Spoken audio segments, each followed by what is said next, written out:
Sa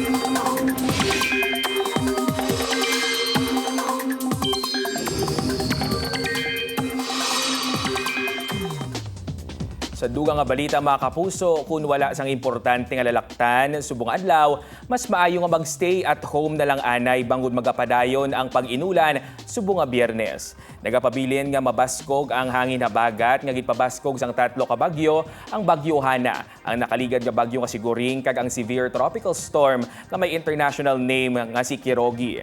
Nakitaan sa pag-asa si Bagyo Hana 870 kilometers sa sidlangan sang extreme northern Luzon.